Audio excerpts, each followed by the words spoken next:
Thank you. I peeled off my windbreaker and tried to wipe myself with it, then stuck the coat in the bag Fesco brought me. I needed to keep moving and to get out of this room, at least for now.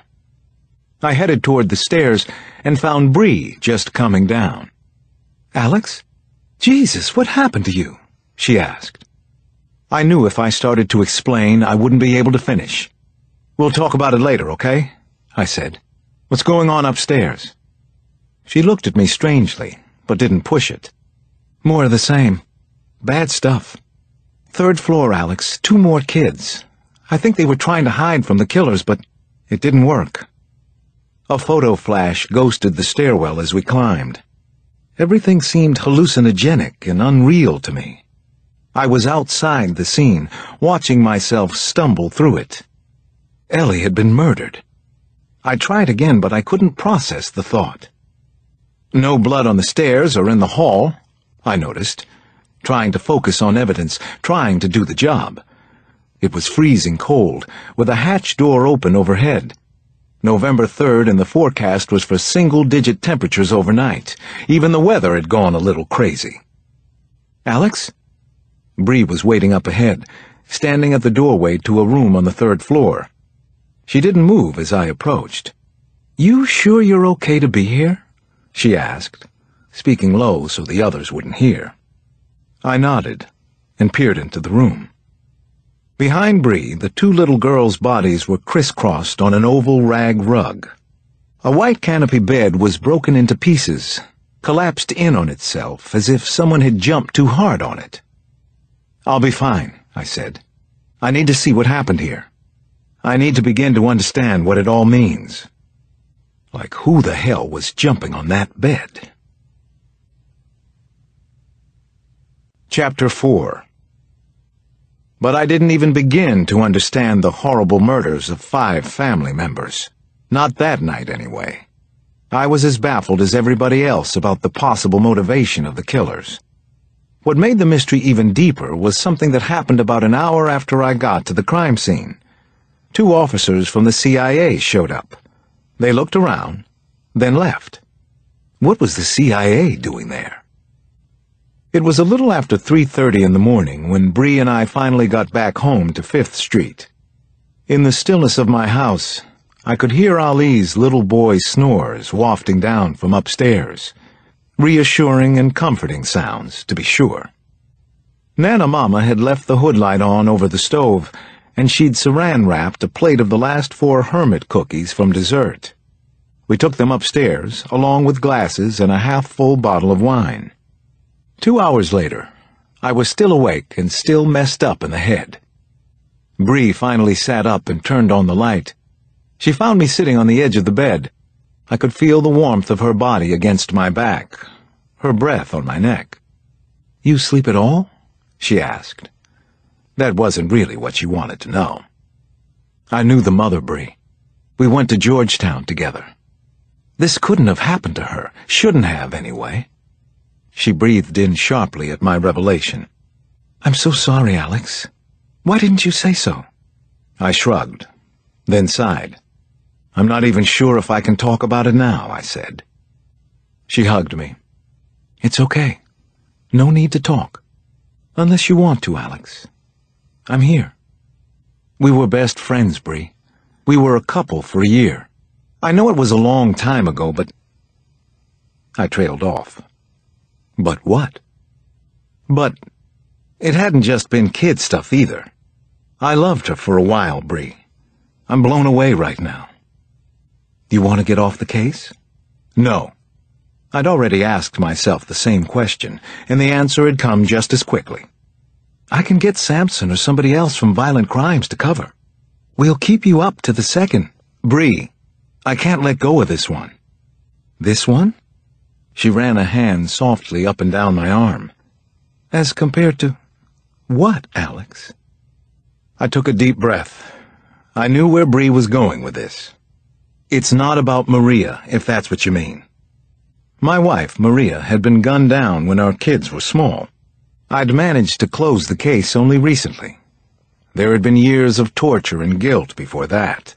But Maria had been my wife, the love of my life at the time. Ellie was something else. I wasn't confusing the two. I didn't think so, anyway. "Okay," she said, stroking my back, soothing me. "Tell me what I can do." I folded us both under the covers. "Just lie here with me," I said. "That's all I need for now." "You got it." And soon, wrapped in Bree's arms, I went off to sleep. For a whole 2 hours. Chapter 5.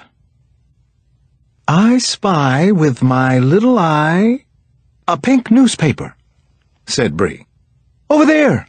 Ali was quick to spot it. "I see it. It is pink. What kind of crazy newspaper is that?" To my family's surprise and delight, I hadn't left for work at some obscene hour the morning after I found Ellie and her family dead in their home. Today I wanted to walk the kids to school. Actually, I wanted to do it most every day, but sometimes I couldn't, and sometimes I didn't. But today I needed lots of fresh air in my life, and smiles, and Ali's giggles. Janny was in her last year at Sojourner Truth, all ready for high school, while Ali was just starting out in the school world. It seemed very circle of life to me that morning, with Ellie's family gone in a blink, and my own kids coming up strong. I put on my best cheerful dad face and tried to set aside the gruesome images of last night. "Who's next?"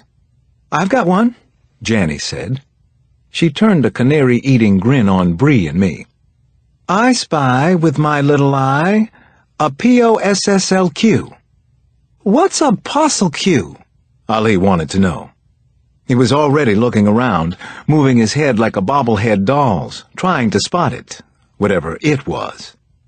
Janny practically sang out the answer. "POSSLQ. Person of the opposite sex, sharing living quarters." She whispered the word sex in our direction, presumably to safeguard her little brother's innocence. No matter. I could feel myself blushing slightly. Bree tagged Janny's shoulder. "Where exactly did you pick that one up?" "Charisse J. She says her mom says you two are, living in sin." I exchanged a look with Bree over the top of Janny's head. I guessed this was bound to come up in some way or another, sooner or later. Bree and I had been together for more than a year now, and she spent a good amount of time at the house on 5th Street. Part of the reason was that the kids loved having her around. Part was that I did. "I think maybe you and Charisse J need to find something else to talk about," I told her. "You think?" "Oh, it's okay, Daddy. I told Charisse her mom needs to get over herself. I mean, even Nana Mama's down with it. And her picture's in the dictionary under old-fashioned, right?" "You wouldn't have any idea what's in a dictionary," I said. But Bree and I had stopped trying to be politically correct with Janny, and we just let ourselves laugh. Janny had that crossroads thing going on these days. She was right at the intersection of girl and woman. "What's so funny?" Ali asked. "Somebody tell me, what is it?" I scooped him up off the sidewalk and onto my shoulders for the last half block of our walk to school. "I'll tell you in about 5 years. "I know anyway," he said. "You and Bree love each other. Everybody knows. No big deal. It's a good thing." "Yes, it is," I said, and kissed his cheek. We dropped him at the school's east entrance, where the rest of his class of mini cuties were lining up outside. Janny called to him through the fence, "See you later, alligator! Love you! In a while, crocodile! Love you back!"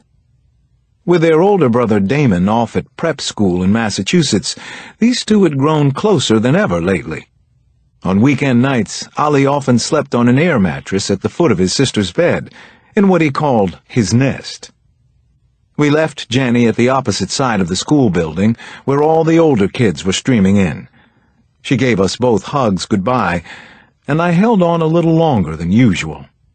"I love you, sweetie. There's nothing more special to me than you and your brothers." Janny couldn't help but look around to make sure no one had heard. "Me too, Daddy," she said. Then, almost in the same breath, "Charisse! Wait up!" As soon as Janny was gone, Bree took my arm in hers. "So, what was that?" she said. "Everybody knows you and Bree love each other?" I shrugged and smiled. What do I know? That's the big rumor going around anyway. I gave her a kiss. And because that worked out so well, I gave her another. Chapter 6. By 9 a.m. I was all kissed out and getting ready to enter a most unpleasant multiple homicide briefing at the Daily Building. It was being held in a large conference room right across from my office. Handy, anyway. Every available D1 and D2 and a contingent from 2nd District, which covered most of Georgetown, would be there. I still couldn't get it in my head that Ellie was the victim. One of the victims. The ME's office had sent over a representative in the person of Dr. Paula Cook, a bright investigator who had the personality of tapioca pudding. The corners of Dr. Cook's mouth actually twitched when we shook hands. I think it was an attempted smile. So I smiled back. "Thanks for coming, Paula. We need you on this one." "Worst I've seen," she said, "in 14 years. All those kids, the parents. Turns my stomach. Senseless." We had picked up a stack of crime scene photos on the way in, and now Paula and I pinned some of them up in the Situation Room. I made sure they were all 11 by 14s. I wanted everyone to feel some of what had happened last night in Georgetown the way I still did. This might be an isolated incident. I stood in front and told the assembled group a few minutes later. But I'm not going to assume it is. The more we understand, the more prepared we'll be if this happens again. It might not be an isolated incident. I figured some of the more jaded homicide detectives wouldn't agree. They'd be thinking I'd worked one too many serial cases. I didn't much care what they thought at that point. For the first 15 minutes or so, I ran through the primary facts of the case for those who hadn't been there the night before. Then I turned it over to Paula. She bounced up and talked us through the photos on the wall. "The cutting styles indicate a variety of weapons, strength, and ability," she said, using a red laser pointer to highlight the slashes, punctures, and severing that had been done to the Cox family. At least one blade had a serrated edge.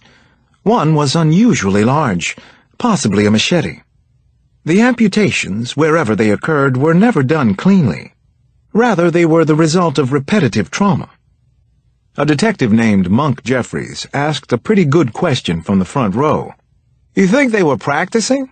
Had never done this before?" "I couldn't say," Paula told him. "Wouldn't surprise me." "Yeah," I put in. "It's like they were practicing, Monk." I had my own opinion about the murders.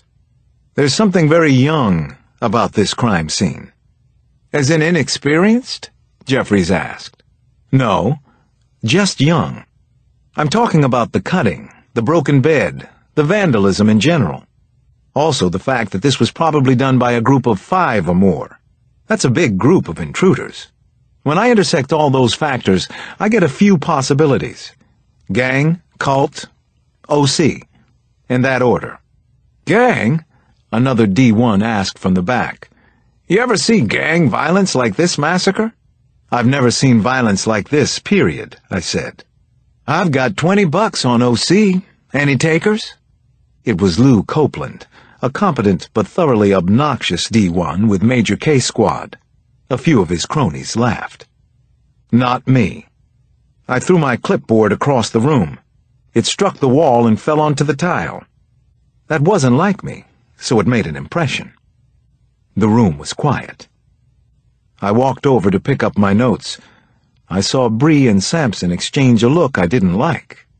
They weren't sure that I could handle this. Bree took it from there, and she started handing out assignments. We needed people recanvassing the Cambridge Place neighborhood, riding the lab for fast turnaround, and calling in any chits we had on the street for information about last night. "We need your best work on this one," Bree told the group. "And we want some answers by the end of the day." "What about—" "Dismissed." Everyone looked around. It was Sampson who'd spoken. "You all have any more questions, you can reach Stone or Cross on their cells. Meanwhile, we've got a buttload of field work to do. This is a major case. So get started. Let's hit it and hit it hard."